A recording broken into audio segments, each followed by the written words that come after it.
Hope you all are doing well today.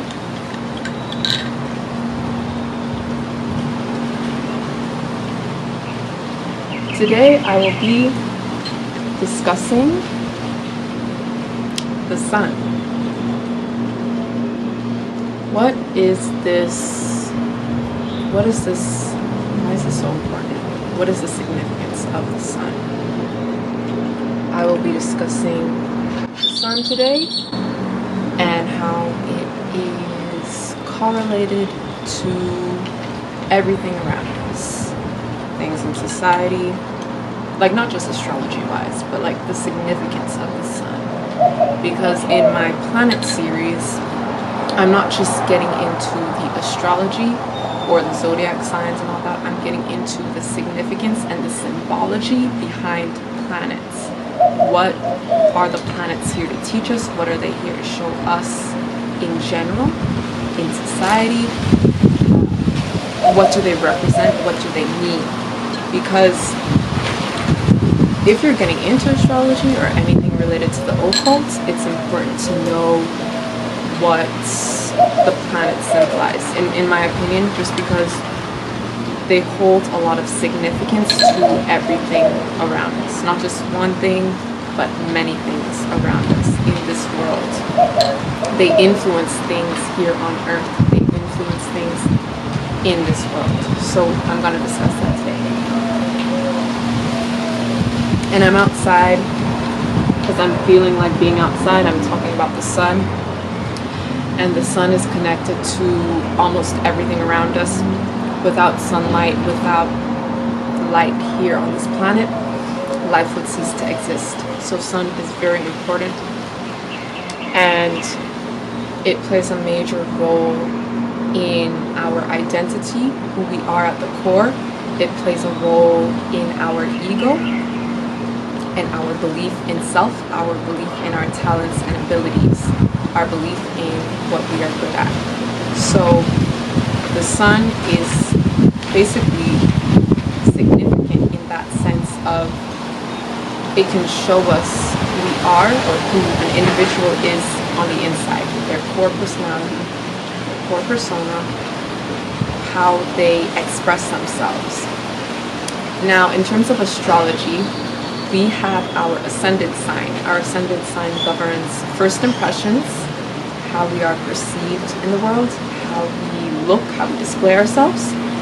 And then after some time, when you genuinely get to know a person, you will discover the sun, their core, who they really are. So if you were born, say in late January, maybe like January 28th, then you would be in the zodiac sign of Aquarius. So your sun sign is basically when the sun was rising, what planet the sun was rising in, what constellation, and basically, so that will determine what zodiac sign you're under. And when it comes to astrology, I do recommend you look into your full astrological chart, just because when it comes to sun signs, there's so much more than just your core. There's so much more, like for example, when it comes to relationships and love, it's important to look at your moon sign. It's important to look at Venus, your Venus as well. So yes, your sun is important, but it's not the be-all and end-all of astrology. A lot of people, when they get into astrology, like when you're first getting into astrology, you just focus on your sun, and I understand that because it's just the easiest thing to do. Just focus on your sun sign. But it's a lot more detailed than that. I think it's important to look at everything in your chart, not just your sun sign. It's important to look at your ascendant. It's important to look at your Mars and Venus, because Mars is to do with your passion and your drive and your energy. So I just want to get into the history of the sun a little bit, and because like I said, I'm not just going to get into astrology, I'm going to get into the symbology of the sun. I'm going to get into the spiritual and the deeper meanings of the sun, the occult meanings or occult significance and teachings of the sun, because that's what I like to do in my planet videos. So with the sun back in the day used to be known as Saturn. So yes, Saturn is known to be the first sun. In a lot of ancient cultures, Saturn was the original sun. And now we have this sun here. We have this sun. And the sun these days is very important in terms of like growing crops, growing plants around us. It's important with the cycles of life. It is a masculine energy, so it's yang energy, which is the opposite of yin energy. Yin energy is more to do with the moon, lunar cycles. So yin energy is like feminine energy. It's more soft. Yang energy is more about masculine energy, is more about dominant energy, and it is more about the driver and king energy. So yang energy, masculine energy, the sun is masculine. Yes, the sun is masculine. So like, for example, you know, when women have children, we call the son, the boy is the son. This is the son and this is the daughter.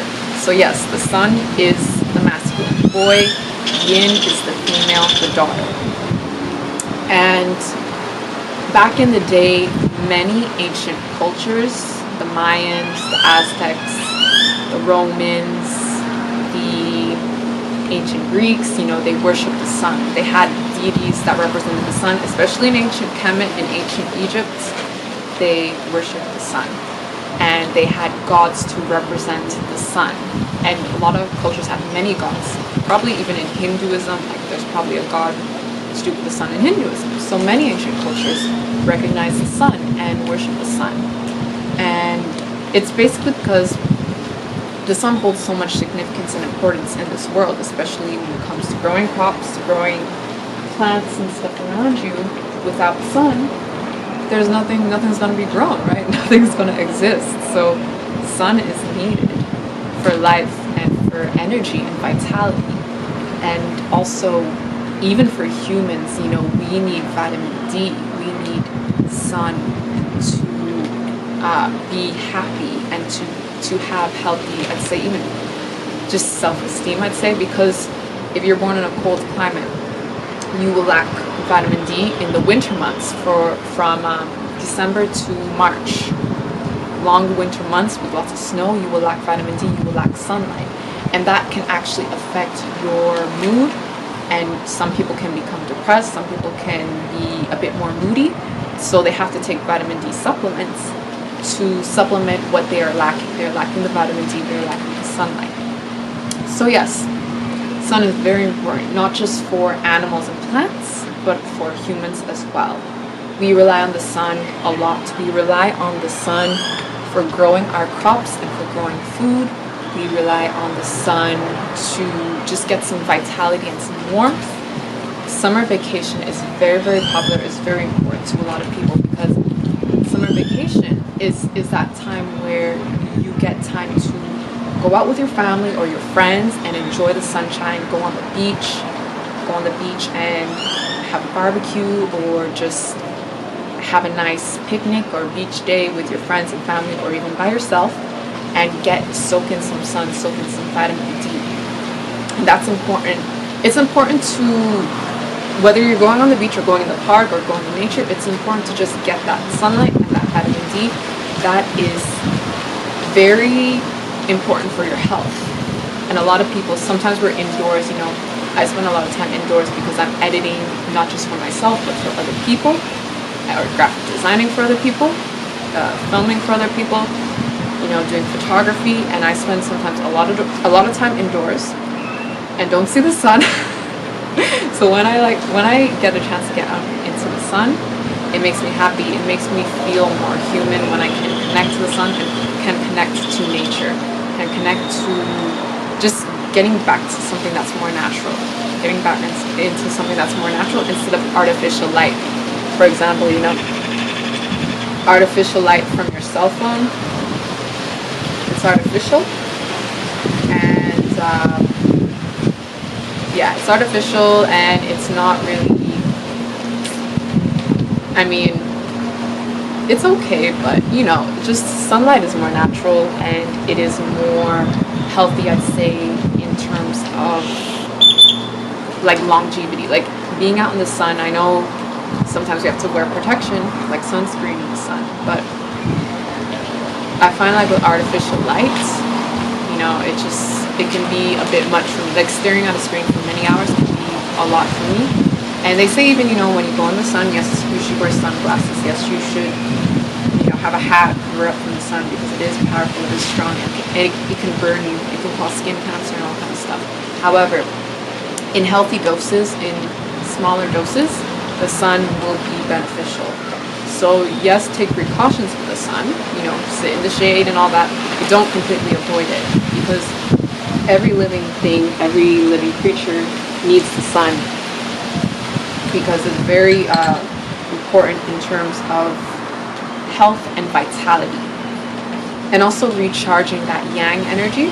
I think the sun would be important for recharging yang energy, the masculine energy in you.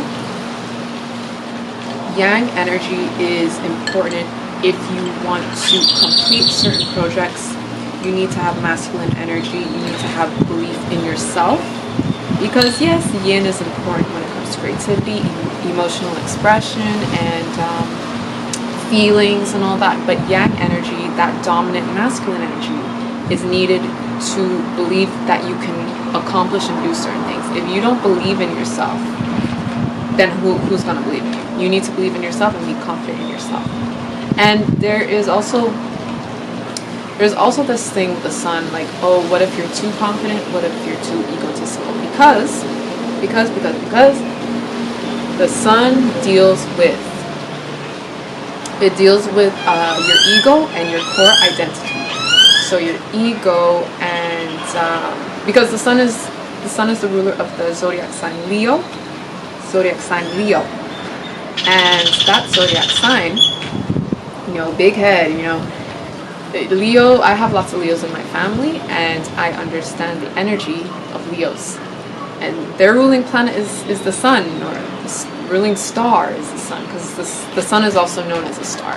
So with Leos, they do have a habit sometimes of being grandiose, big-headed, egotistical. That's on the negative side. There's a good and bad to like every zodiac sign, and I understand that the egotistical part of the sun. All right, so I will discuss ego associated with sun, our ego, and yes, like I was mentioning with Leo. Leos sometimes, in terms of the negative side, Leos do have sometimes the big head, the big ego, and that's just because they have a lot of that yang energy. They have a lot of that sunlight within them. So it's not possible for Leos to just hide behind the curtain and act like they don't exist, because with that solar energy, that sunny masculine yang energy, you can't hide as a Leo. It's very difficult, unless you have other things in your chart, like Scorpio. If that Leo has a lot of Scorpio in their chart, maybe some water, like Pisces, maybe they can hide behind the scenes. But most of the time, Leos are at the forefront. They are like the face. They are like in the spotlight, and that comes with being a Leo. That often comes with being a Leo. It's not like they can just shy away from that or hide it. It's something that they must go through in this life. Everyone has an ego, and in order to believe that you can do certain things or achieve certain things, achieve in life, you need to believe in yourself. You need to have an ego. Everyone has an ego.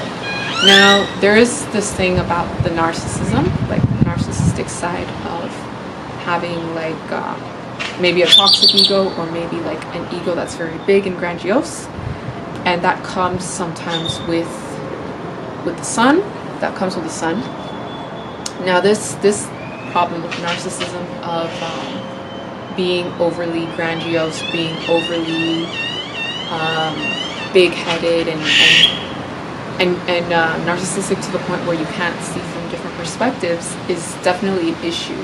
But there's also an issue of being too insecure, being too small and shy and weak in your abilities, and really suppressing your yang solar energy, and just being a follower, just being someone that a consumer, just being someone that looks to others for advice, looks to others for guidance and leadership, to the point where you don't have any, like, you just have low self-esteem and you're not seeing about your own goals and ambitions. So there's the middle, and then there's the opposite sides.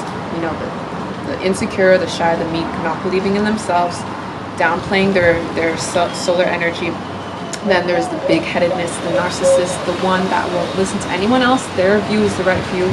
Only they are the supreme. They are the one that is always in the spotlight, always hogging the attention.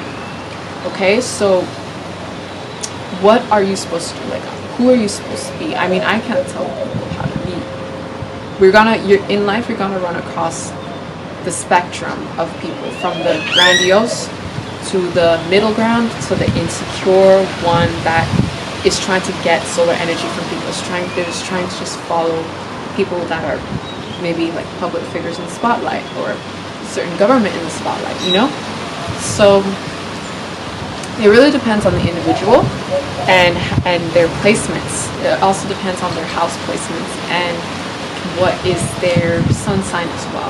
And you know, like for certain signs, the sun is a bit weak or in detriment. And for other signs, for example, Aries and Leo is a good placement, I'd say, or more beneficial placement when it comes to sun sign energy and all that. In Aquarius is more reserved a bit, you know. So, but that doesn't mean that, like, I don't see any certain sun signs as being a bad placement. I'm just emphasizing, you know, I'd say like with Leo for sure, and Aries, like they have that really strong masculine yang energy in general. So I feel like the sun, they can really utilize that sun energy and use it for their betterment, for achieving things and accomplishing things. They can actually benefit off of that solar yang energy a lot, and do and see and accomplish as many things as they want. Now, ego. Poisonous ego, toxic ego, being afraid of your ego. Like, there's a lot of people, they're afraid of their own talents and their abilities, and that's not necessarily their fault. It could be maybe their upbringing, it could be certain placements in their chart, it could be just insecurity, you know. Like, I feel like in this world, you know, or in certain institutions, maybe in school, sometimes, you know, a lot of people have had teachers or had situations in school where maybe they were made fun of or for certain abilities, or maybe the teacher was like, didn't really see the value in their abilities or their art or their creation or their expressions or talents, you know. So this might have an effect or impact on that student when they get older. They might just put that talent on the back burner and say, oh well, you know, no one believed in me back then, so they're not going to believe in me now, so why even bother, right? So I mean, it's not necessarily someone's fault if they don't really see the talent, or just are a bit insecure and downplaying their masculine energy. It's not their fault. Sometimes it's like things around them, their own insecurities and their placements. So yeah, it's tough to deal with, but, and it's also very personal to deal with. Like, no one can necessarily help that person. Sometimes they need to help themselves and believe in themselves. They can get guidance from other people, but at the end of the day, they have to do that work on their own self-esteem, on their own insecurities themselves, and use tools around them to improve that. So yeah, what else? The sun is connected to your conscious. So I was talking about the moon in a previous video, and the moon is to do with your subconscious. Now the sun is to do with your conscious, so things you're conscious and aware of in the moment, everything light and bright in the moment. This is not to do with hidden, really, or occult things. The sun is out at the forefront. It is out to greet you in the morning. First thing in the morning is to say hi to you, right? It's in the forefront, it's in the spotlight. Whereas the moon and Pluto are the hidden subconscious, the darkness, things that are hidden from people, occult knowledge, hidden knowledge. The sun is in your face. It will be You know, when you go to the library and you pick out your book and you pick out your documents, your manuscripts from the library, and the knowledge is handed to you easily, no effort at all. Information on the internet, you just type and you search it on Google, oh, it pops up. That's like the sun popping up to greet you. But the hidden occult knowledge that you have to actually dig and dig and dig and dig to find, that is to do with like Pluto and to do with the moon. When people get into the sun and solar energy, that is to do with the king of the castle, you know, the king in charge, masculine, yang, king in charge. And a lot of people connect the sun and public image, public persona to people that are in the public image or the public eye, people that are in the public eye, and people that are outwardly projected in our media, in our government, in our society in general. So who do I mean by this? Who am I talking about? Certain public figures, so that could be a celebrity, that could be a politician, that could be kind of like a campaign person, someone that is into humanitarian issues. So basically like the face, see this is a face here, a sun face, to greet people, to be the face of a product or organization, a company, a business, a group, demonstration, right? It's the face.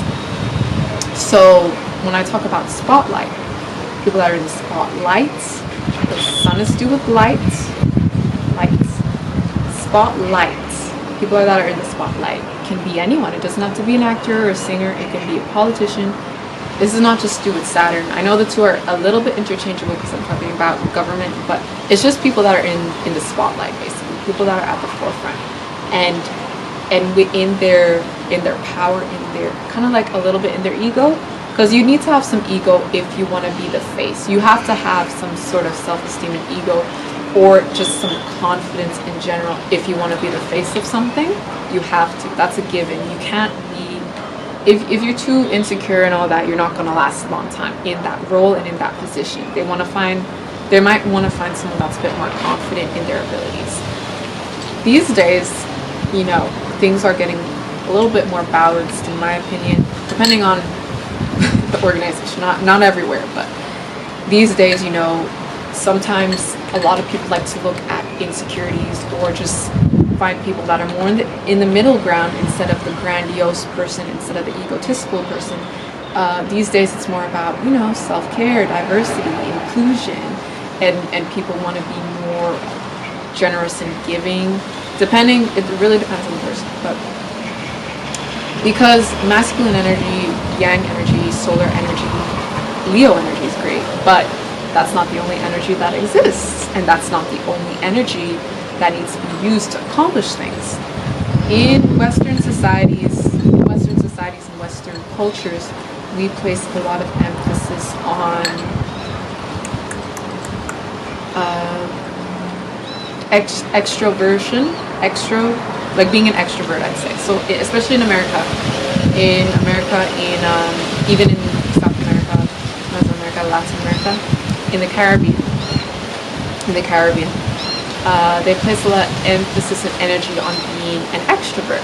Whereas in certain Asian countries, because I've traveled to Asia, I've been to Europe, and certain Northern European countries, for example, Sweden, Norway, Finland, sometimes people are a bit more reserved, people are a bit more introspective and into introversion. So that kind of extroversion thing, I feel, is connected to the sun. I feel it's connected to the sun as well. Because the sun, like I said, it's out to greet you every morning. It's the face. It is more about being confident with your ego and your core self, your core identity. So that extroversion is definitely connected to the sun. Balancing your solar energy. Some people definitely have more solar energy than others, and it can be a good thing when it comes to confidence. I mean, everyone needs confidence to believe in their talents, their skills, their trade, and their abilities. So, but yes, sometimes we can take it too far. Sometimes we can think we are the one with the right opinion or the best opinion. You know, we see it all the time with certain public figures. We see it all the time with certain public figures, they kind of take on that role too seriously, or they just are more narcissistic than others. And that's just how some people are. Some people are just more narcissistic than others, and just only think about themselves and their own needs. And then there's other people that need to focus on their own needs more and stop being a doormat and stop being insecure. And then there's people in the middle that have a healthy dose of both. You know, they have their ups and downs. They have their narcissistic days. They have their more insecure, more timid days, more reserved days. And it really depends on the individual. And I'm sure when you assess and look at things around you, you can tell who's who, like who's more, you know, yang, Leo energy, more big head energy. You can see with public figures especially, you can definitely notice that what kind of energy they have, because they're in the spotlight, they're on display for everyone, for the whole world to see, and you can kind of tell like how strong this energy is within them. You can really tell how strong it is within them based on their actions, based on how they, not only how they treat others, but how they treat themselves, how they treat their family, you know. And if their whole life is on display for the world on this social media, we're in the age of Aquarius, where you have access to everyone in their life and what they're doing. If they choose to share it, if you have access to that, then you'll definitely know what kind of person they are. Now, just because, you know, they're sharing their personality and all that, you know, sometimes people say, what about their ascendant? You know, what about their ascendant sign? Isn't that more important? Well, the ascendant sign is the first encounter. It is like the shell. It is the kind of persona you put on for people. But eventually, you will meet someone's core self, their core personality, who they are on the inside. So yes, you know, the ascendant is integrated into your life and things around you. But deeper down, there's like the core personality, and it's bright. Every person has their core energy. Every person has their core energy, and you can't really downplay it. You can't really hide it. I'm not going to be getting into every zodiac sign and in terms of like sun, but basically,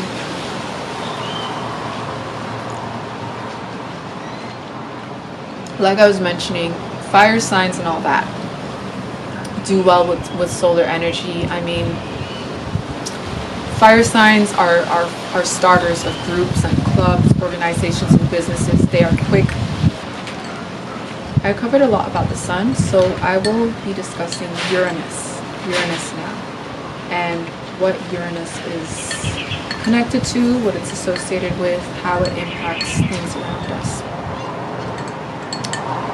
Yeah, so Uranus is the ruler of Aquarius, the zodiac sign Aquarius. It is connected to many different things: humanitarianism, rebellion, art, design, and creation. It is the awakener. It is about innovation and technology. Because, you know, when we're talking about the zodiac sign Aquarius is like futuristic, forward thinking. It is about innovation, development of old systems and structures, taking those and developing it into something new and positive and beneficial, or just better in terms of like for society.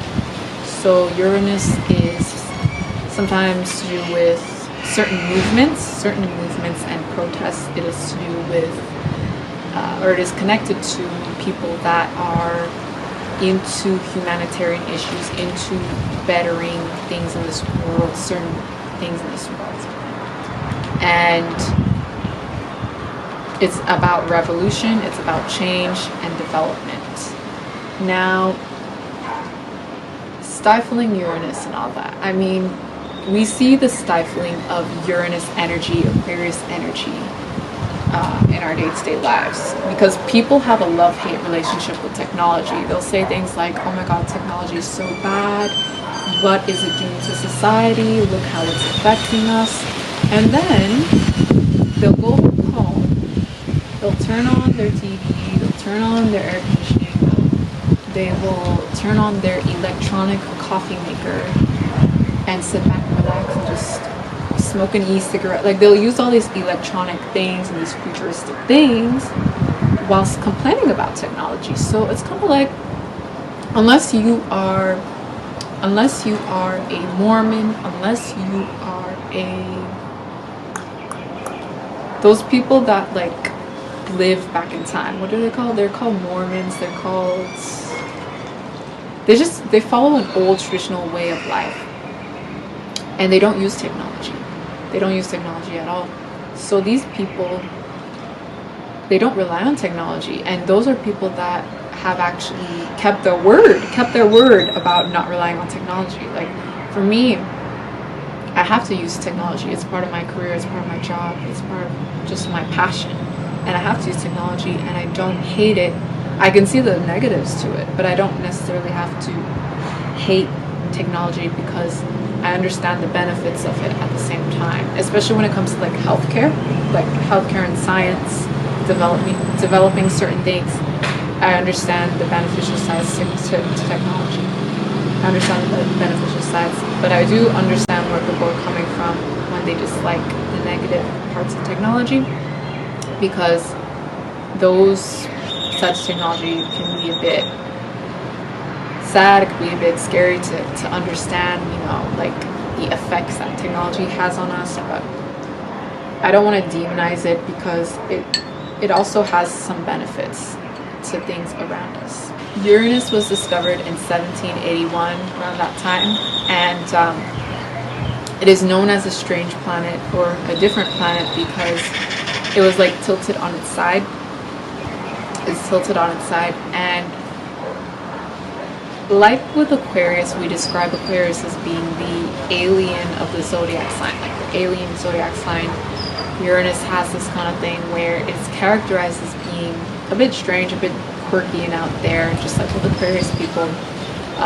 Quirky in terms of like also mentally, like innovation, like new ideas, things that people haven't even heard of before, people haven't even seen these things before. Uranus is connected to things that people have not even experienced yet. It's in development, it's a work in progress, and it's future. So it has a lot of significance and important influence around us, because it's gonna dictate things that's gonna happen to people in the future, or things that children, small children and kids, are going to be living in the future. So it has a lot of influence and power and movement and drive. So science, innovation, technology, wealth, luck, growth, and futurism. That is what Uranus is associated with. Uranus is definitely connected to rebellion. It is connected to out there thoughts, out there innovation and expression. It is to do with revamping old ideas, recharging and revamping and generating new things. People with Uranus, like strong Aquarius in their chart, or certain placements within Uranus, are people that will want to break away from traditional conventions. They are people that want to break outdated systems and structures, stand up to maybe certain authority figures, or make a point.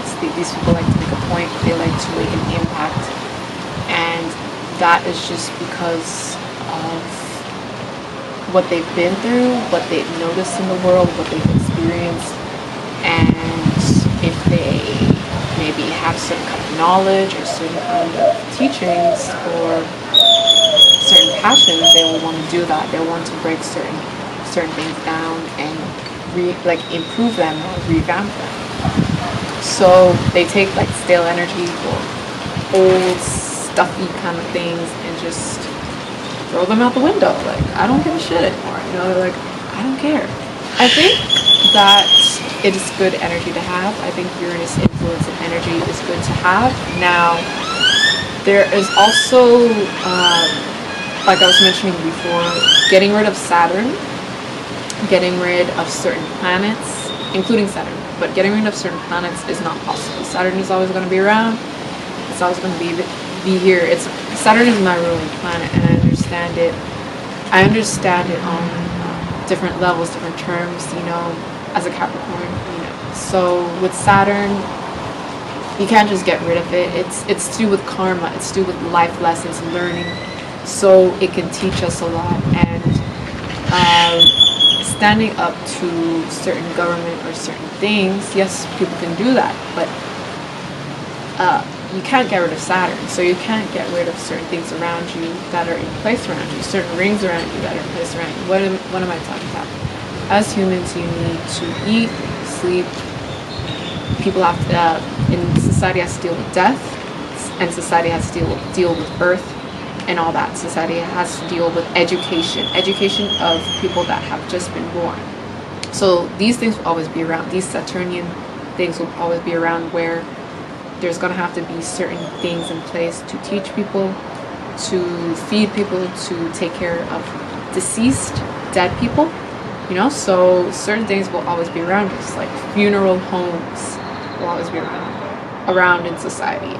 Schools and educating people that have just been born will always be around, and those institutions are connected to Saturn. So you can't get rid of certain things. However, there is a way to improve and innovate old, outdated things. There's a way to take the skeletons, the bones of that structure, the bones of it, and just build upon those bones, build upon the Saturn to do with your bones and to do with the teeth, you know, the hard ligaments, bones, tendons in your body. You take those bones and you build upon those bones. You build a new thing, a new system, structure, a new machine.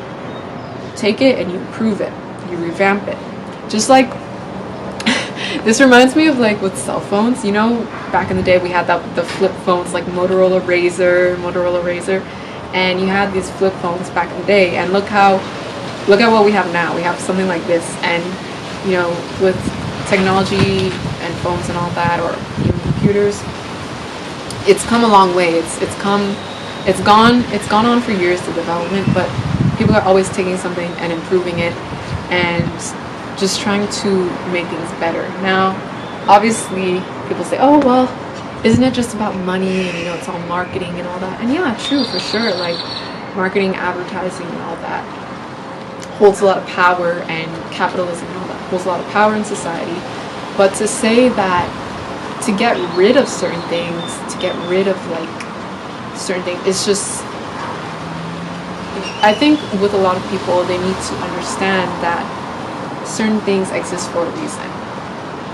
Yes, there's a negative dark side, and I understand that, and Uranus helps me understand that, because Uranus is like Aquarius. It's humanitarian. It's like, you know, talking about all the negative things out there to do with consumerism. However, back in the day, even in ancient cultures, there was a trades in place, there was systems in place. So if I wanted to buy or get a certain food, certain fruits from someone, and they wanted certain kind of grain from me, I would give them the grain and they would give me the fruit. So there has to be an exchange of energy, an exchange of something. You can't just completely obliterate and get rid of things without taking into account the next system, the next Saturn ring in place. You can't just get rid of Saturn. You can't just say, I'm just going to destroy everything around me without just a thought, just destroy everything because I've had enough and I'm done with it. You need to set in place the future. You need to think about the future, because Uranus is to do with the future. So if you can use Pluto energy to destroy something, think about the Uranus energy you want to use to build upon that thing you just destroyed. Alright? Because you can destroy things now as much as you want, but what about the children? What about the younger generations, the new ones? What are they left with? What are they going to be doing? So always have a plan in place. Work with Saturn a bit, always have a plan in place, and then work with Uranus to improve that old, outdated Saturn thing and innovate it, change it, so that when a younger person is going through it, they're not going to be abused by the system. They're not going to be taken advantage of. They're going to be able to learn in a healthy environment, in a healthier setting. They're going to be able to thrive and and expresses their creativity and their talents without feeling like it is a burden to society, or it is a burden to their development in society. So I think it's important to just, when it comes to Uranus energy, to also take into account the future.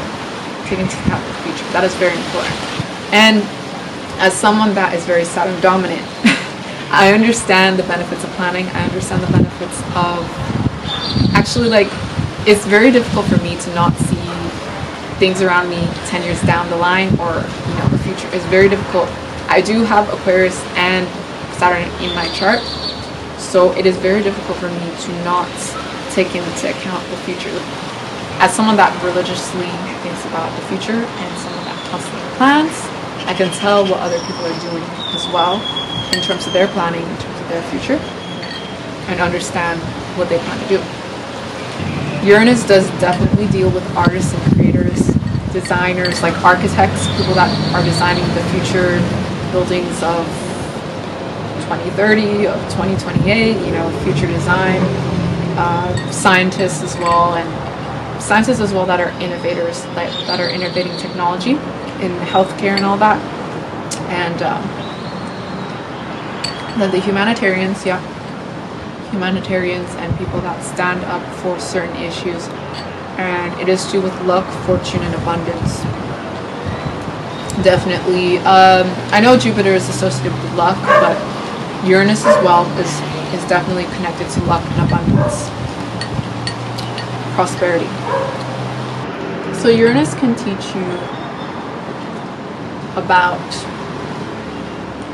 a little bit about the hidden. It can teach you about innovation and design. It can inspire that within you. It can help you see yourself in the future even. It can help you see yourself in the future and help you understand where things are heading in the future.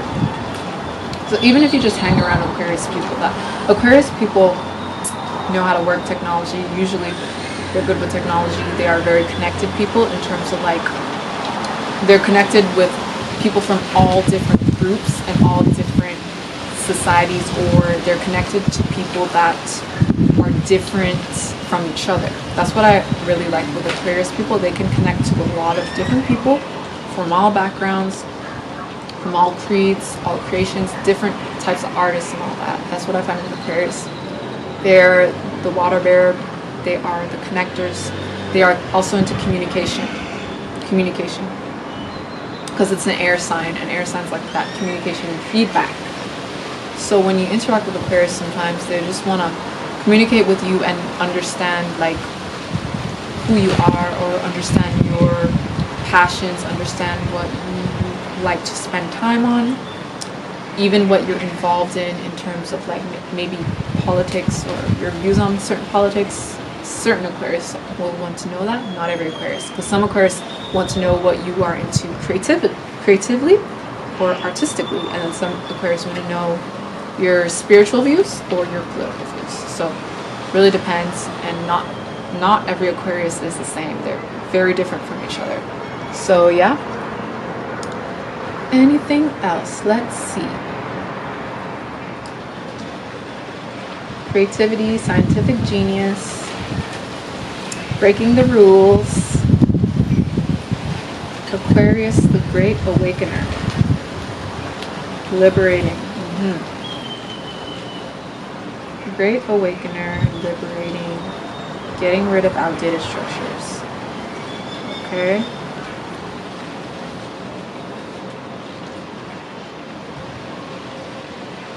So Aquarius is in conflict with Leo.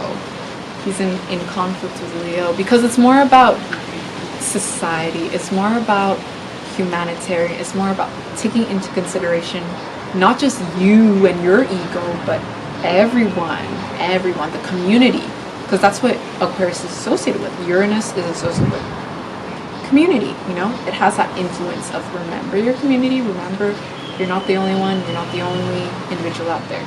And like I was mentioning with the ego and the king at the castle and being very narcissistic and all that, is so Uranus is in detriment of Leo. That's why I wanted to to talk about not just the sun, but Uranus today, because these are two kind of conflicting energies. They're a bit, I wouldn't say they're the opposite of each other, because the moon is definitely the opposite of the sun, but there's this contrast between Uranus and the sun.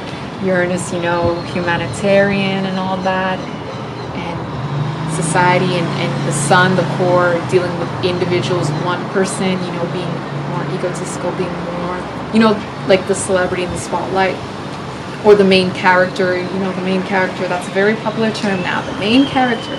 I'm the main character of yada yada yada, you know. We see this in movies, you know, they have the main characters in movies, they have the main stars, and then they have the people in the background. They have the, I don't know what they call them, like the people in the background, like background actors, I guess that's the definition for it. Background cast members, but the cast members and the lead protagonist of the movie, the lead protagonist and antagonist and the love interest, you know, those are the main characters. Those are the ones that are seen the most in the movie and in the spotlight. Now, being in the spotlight can be a bad thing and a good thing, because if you're in the spotlight, you get judged more, you get scrutinized more.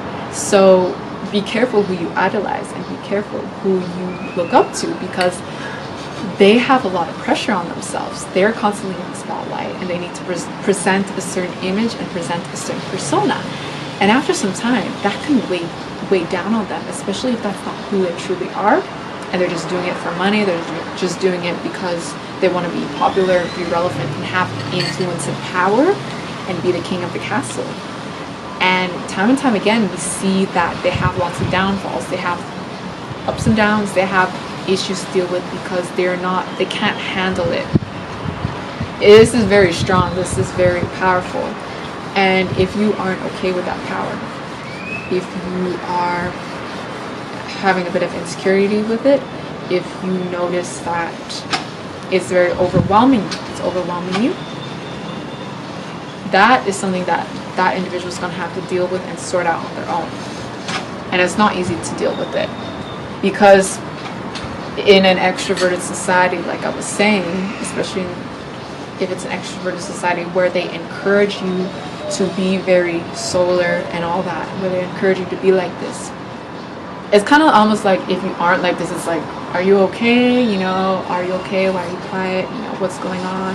Are you having issues? Let me prescribe you some medication because you don't really seem normal, or you don't really, you know what I mean. I'm not going to really get into it, but so being in the spotlight has its goods and bads. It has the ugly side, it has the nice side, because they're in the spotlight, they have access to certain people or certain opportunities that people that aren't in the spotlight don't have access to. They will have access to maybe certain resources, or maybe access to certain things. And then if they're always in the spotlight, they always get scrutinized more, they always get they might get ridiculed, they might get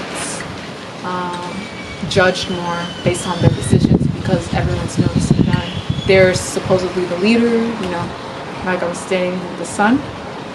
The sun is the king, the sun is the leader. So if you're a leader, you have to set an example, and you can't live up to everyone's expectations of you as a leader, because everyone's going to have their own expectation, and you cannot live up to everyone's expectation. It's not possible to live up to everyone's expectation.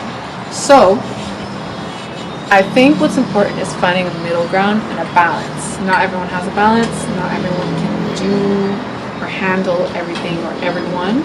So that's why maybe in government they have like different parts of the government that deal with different things. And of course, as a leader, you can't satisfy everyone.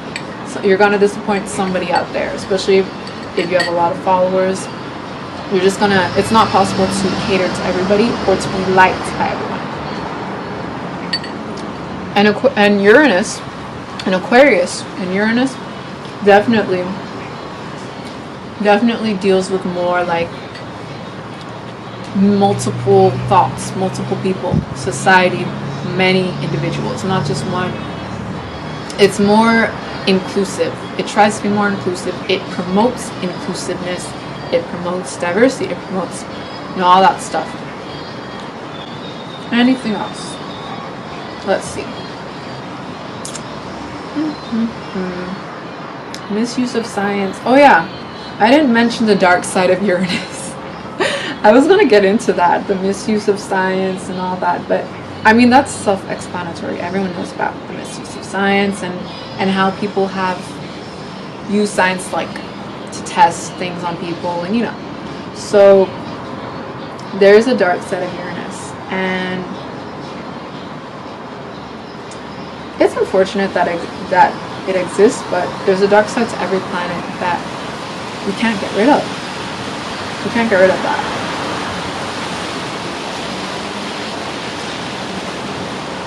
Revolution, okay. Modernism, writing, revolution, okay. Stepping away from the past. Transforming.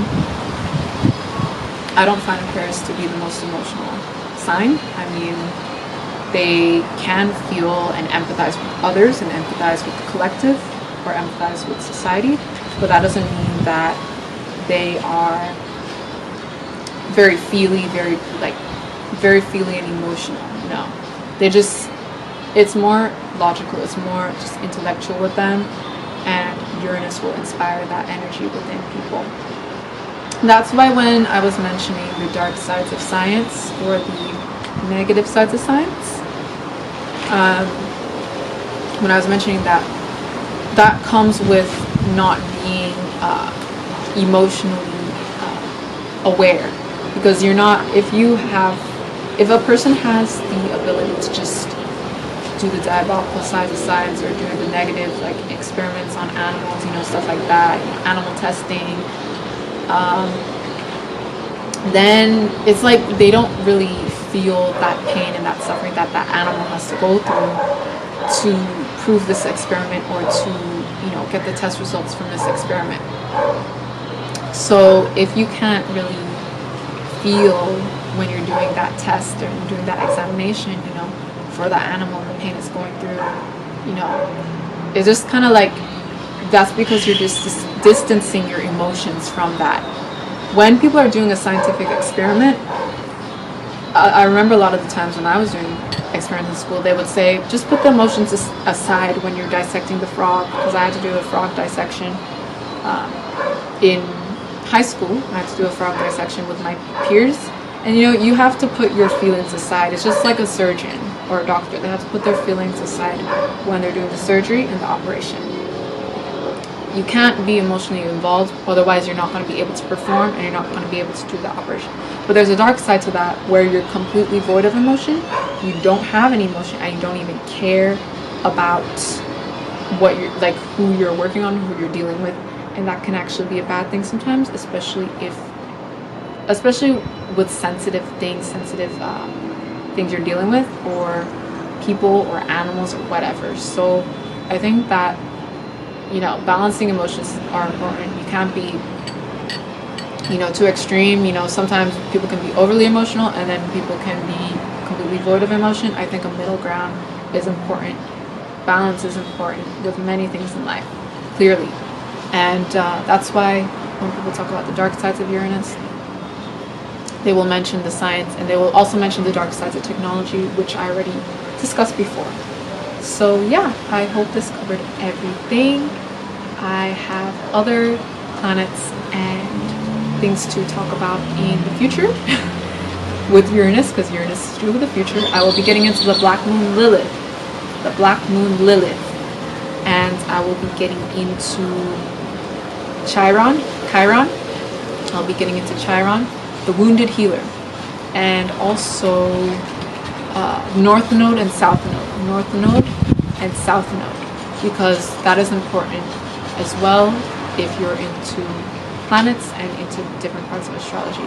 South Node being who you were in a previous life, a past life, and North Node being who you're supposed to be, who you are supposed to come into, or what you're supposed to experience now in this life. Because the South Node is kind of like who you were in the past, before you're reincarnated here on Earth. South Node, your old habits, your old things. Even when you're born into this life, you kind of take that South Node with you. you take it on with you a little bit, and you need to kind of learn to be in your north node more. That's what you've incarnated here, to be in that north node energy more. And a lot of people have to see, okay, I can see the south node and what I've been through in the past, but now this is the future and I'm gonna have to move into the north node. You know, Uranus is saying move into that north node energy, embrace it. And it's very hard for a lot of people to embrace, because we were so comfortable in the past being this person, being in that south node energy, that moving into this north node energy now is just like, oh my god, it's a big wake-up call. It's very scary and very intimidating for us to deal with. We're gonna have to be confident. We're gonna have to be confident like the sun and deal with that.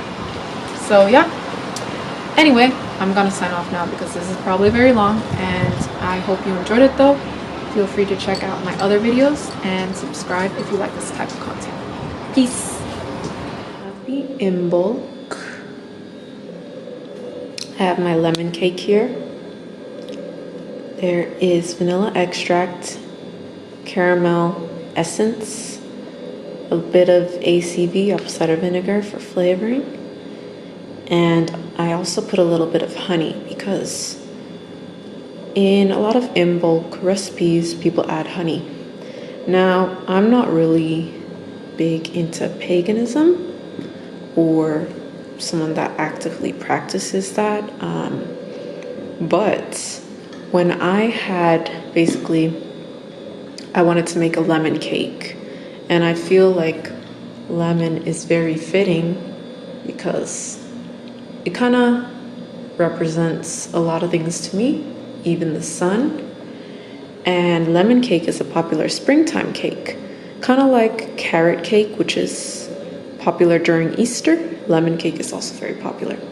So I was looking up, all those Pinterest like looking cakes, kind of rustic looking cakes. And then I saw Imbolc, and that reminded me of St. Bridget's Day and kind of Irish festivals, Irish celebrations, because I do have a little bit of Irish and Scottish heritage.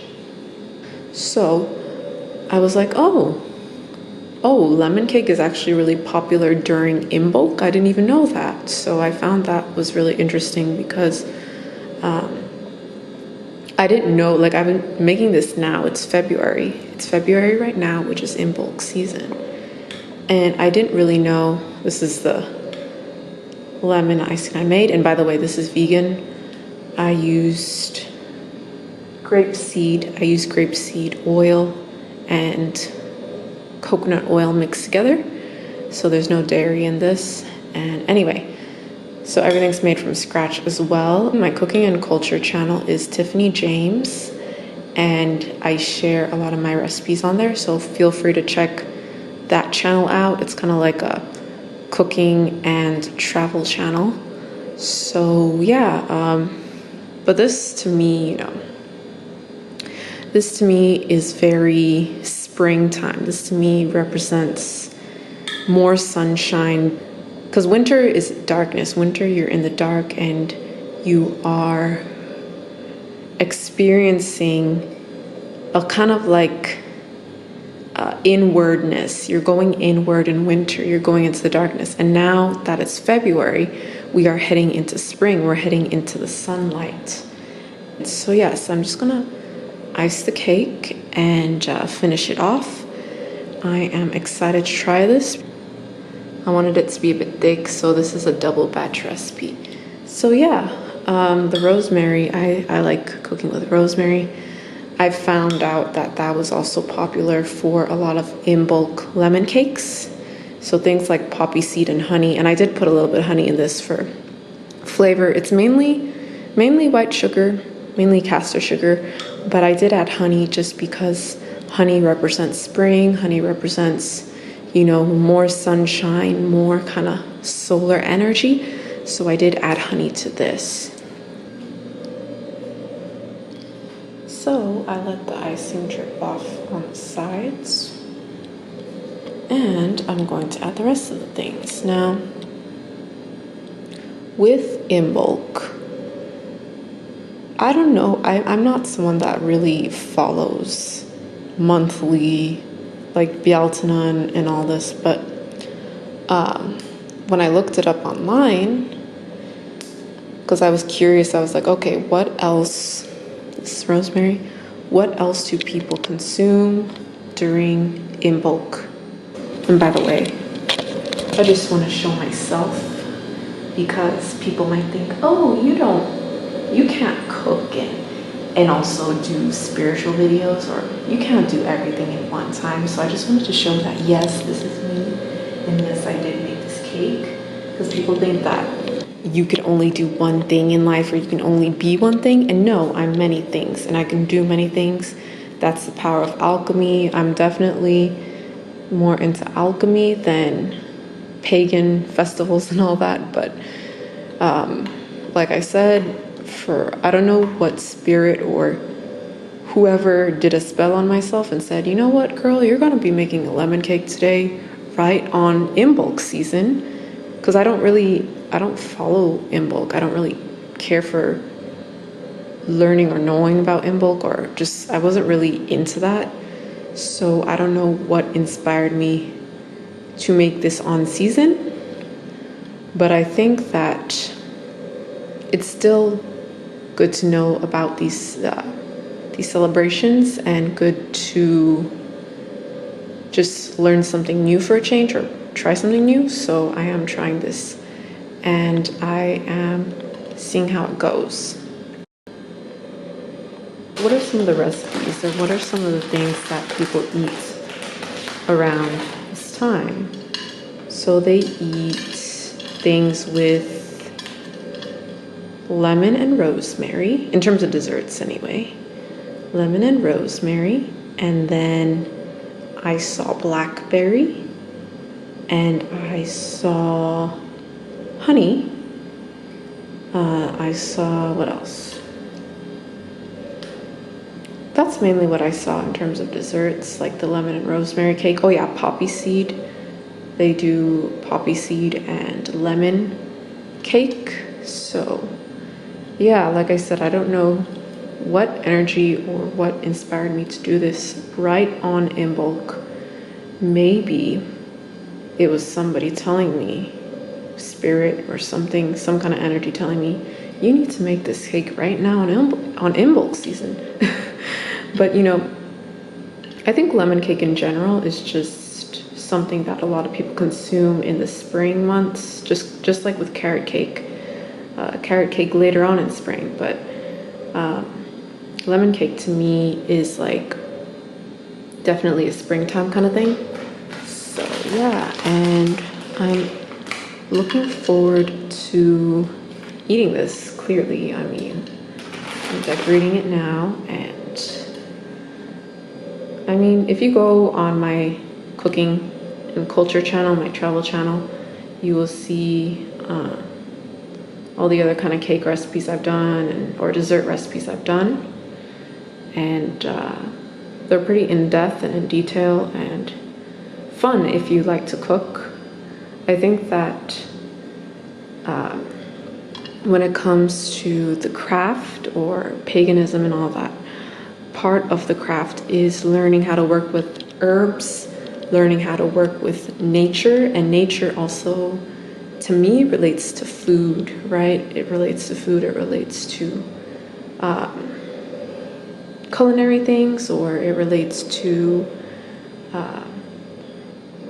just natural ways of living, natural ways of life, or even old traditional ways of life.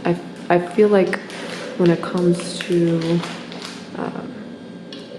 especially paganism and Wicca, like they like to remember traditions from the past. That's why I brought up St. Bridget's Day. I made my own St. Bridget's cross when I was younger, and I've been to Ireland, and I have, like I said, I have Irish and Scottish heritage, so I know about St. Bridget's Day, and she is a goddess of Imbolc, of spring. So yeah, I mean, I'm not 100% Irish, but and I'm not 100% Scottish either, but I do have a bit of that heritage, and do I feel connected to that kind of heritage in me? Maybe.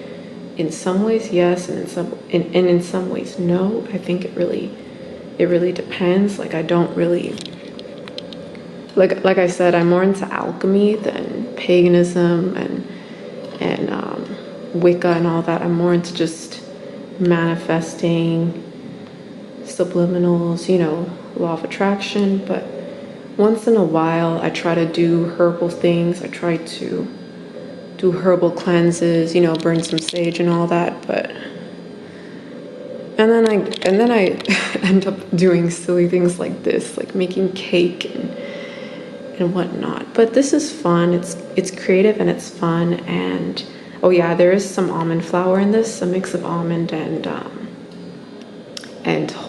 regular white flour, all-purpose flour. So there is some almond flour in this because I wanted it to have that a little bit of grittiness on the inside. So when I cut it, I'll see how it looks. I mean, it won't be too gritty because I did add regular flour at the same time. So I did half almond and half regular flour.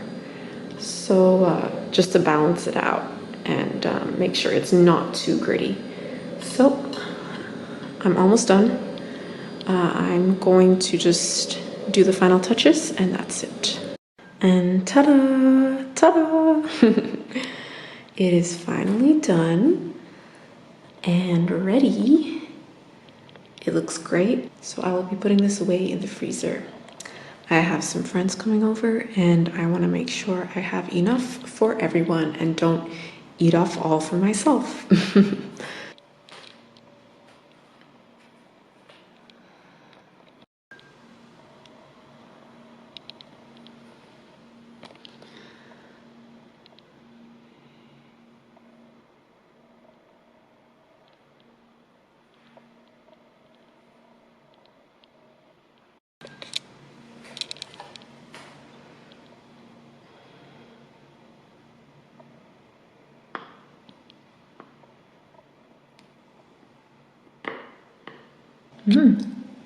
Really nice.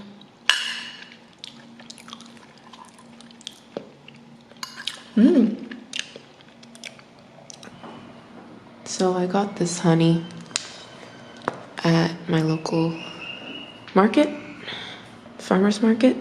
Honey I like to use in my tea, in certain desserts, and of course it's golden brown, or sometimes it's just more gold than this, but that could also represent like solar energy.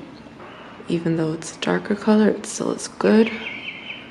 And especially for like in bulk, I'd say honey is good to add to in bulk recipes, in my opinion.